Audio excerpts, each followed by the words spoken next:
షూటింగ్లో ఉన్నారు సార్. అదే అదే అందుకే రాలేదని తెలిసింది. యా యా సో ట్రైలర్లో ఒక డైలాగ్ ఉంది, నువ్వు పెద్ద గబ్బర్ సింగ్ అంటూ. ఏంటి పవన్ గారి సినిమాని లాగటానికి కారణం ఏంటి? మా డైరెక్టర్ పవన్ కళ్యాణ్ గారికి విపరీతమైన ఫ్యాన్ అండి. అంటే పవన్ కళ్యాణ్ అందరూ ఫ్యాన్సే, ఆయన అంటే అందరూ ఇష్టమే. బట్ మా డైరెక్టర్ డై హార్డ్ ఫ్యాన్ అనమాట.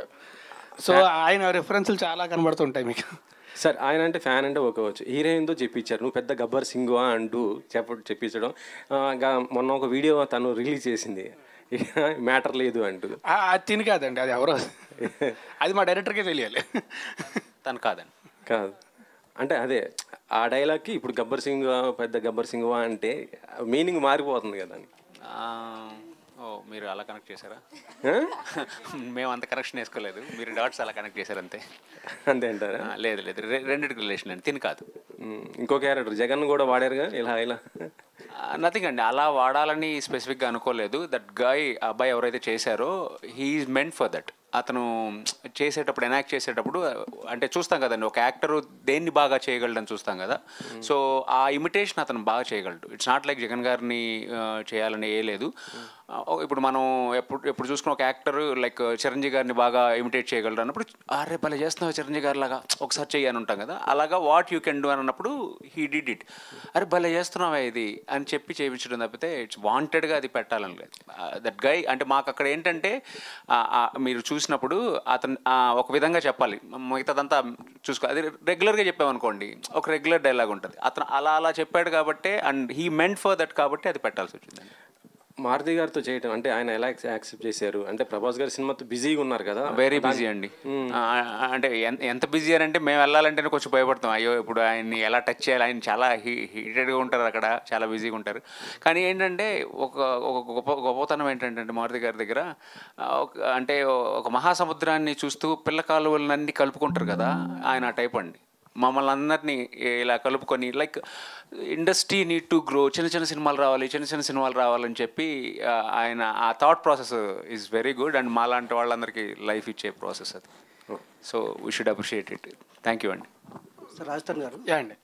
గత 2 నెలల నుంచి ఇటు మీడియాలో కావచ్చు, ఇటు థియేటర్కి వెళ్తే కావచ్చు, మీరే కనిపిస్తున్నారు ఎటు వచ్చిన గారు. Thank you. గత 2 నెలల కాలంలో వరుసగా 3వ సినిమా ఇది. యా ఇట్లా బ్యాక్ టు బ్యాక్ వెంటనే రావడం, అంటే సినిమా మధ్యలో కనీసం ఒక 1 నెల రోజుల గ్యాప్ అని ఉంటే బాగుంటుంది. మరి 1 వీక్లో వచ్చారు లాస్ట్ టైం మీరు. యా అంటే అది అలా ప్లాన్ చేయలేదు, అలా కుదిరింది అంతే, అది జరిగిపోయింది అది. అంటే యాక్చువల్లీ తిరగబడరా స్వామి అని సినిమా యాక్చువల్లీ ఇంతకు ముందే రిలీజ్ అవ్వాలండి. బట్ ఎలక్షన్స్ ఇవి అవి ఉండడం వల్ల ఏంటంటే కొంచెం ఆగి వద్దాం ఉండడం వల్ల ఆ పురుషోత్తముడు అయితే అదే డేట్కి వద్దాం అనుకున్నాం అండి. కరెక్ట్గా అదే ఫిక్స్ అని వీళ్ళు కూడా ఈ డేట్కి వద్దామని ఫిక్స్ అవ్వడం వల్ల అలా జరిగింది తప్ప అది అలా చేద్దామని ప్లాన్ చేసాం కదా, జరిగిపోయింది అంతే. అది ఇందులో క్యారెక్టరేషన్ చూస్తుంటే కొంచెం ఉమెన్ టైప్లో కొంచెం బాడీ లాంగ్వేజ్ చేంజ్ కనిపిస్తుంది మీలో. అది దానికోసం ఎలాంటి కేర్ తీసుకుంటారు? కేర్ ఏం కాదండి, యాక్చువల్లీ మా director he's an amazing actor. So first ఏంటంటే చేయమంటారు, ఒకవేళ తర్వాత 1 more కావాలంటే ఆయన చేసి చూపించేస్తే ఆయన చేసినట్టు చేసి సరిపోతుంది అంతే. So because is an amazing actor that help me a lot. So director గారు, అది యాక్చువల్లీ ట్రైలర్ చూశాక ఒక సెన్సిటివ్ అంశాన్ని మీరు సార్ కొంచెం డీల్ చేసినట్టు కనిపిస్తుంది. ఆ సెన్సిటివ్ అంశాన్ని హిలేరియస్ చెప్పాలనే ప్రయత్నం అనేది ఎట్లుందో కొంచెం కత్తిమీద సాము లాంటిది. అది కొంచెం ఇదైనా కానీ అది కొంచెం వల్గర్గా మారిపోతుంది. అది మీరు ఎలాంటి కేర్ తీసుకున్నారు ఆ విషయంలో? 100% దాని మీద ఒక బోర్డర్ అయితే వేసుకున్నామండి. అంటే మైండ్లో ఎప్పుడైనా కానీ ఈ సీన్ని నేను నా ఫ్యామిలీతో చూడొచ్చా అనేది అనుకుంటానండి. ఆ సీన్ని ఎంతవరకు నేను నా ఫ్యామిలీతో చూడొచ్చు, అంటే ఉంటారు కదా పిల్లలు కూడా ఉంటారు కదా, వాళ్ళతో ఎంతవరకు చూడొచ్చు అనేది అనుకొని ఆ బోర్డర్ దాటకూడదు. ఏదైనా కానీ ఈవెన్ చిన్న డబుల్ మీనింగ్ ఉన్నా కానీ, ఈవెన్ ఆ ఎండ్ ట్రైలర్ చూసుంటే మీరు ఎండ్లో ఒకటి ఉంటుంది చిన్న డౌట్ అనేది, ఒక 2 ఫ్రెండ్స్ మాట్లాడుకునే కాన్వర్జేషన్ అండి అది. అంటే ఇప్పుడు వరకు అరే నువ్వు ఏదో కొంచెం తేడా కొడుతున్నావురా నాకు అని మాట్లాడుకునే కాన్వర్జేషన్ ఆ థిన్ లైన్ మీదే వెళ్ళానండి.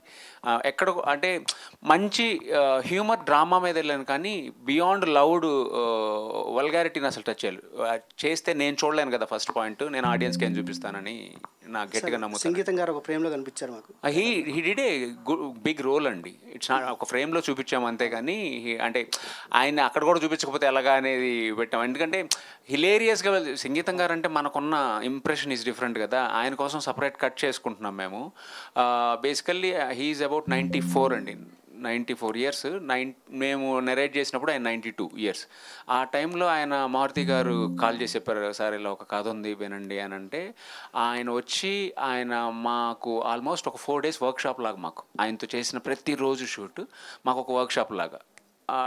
వెరీ గుడ్ ఎక్స్పీరియన్స్ అండి. Thank you.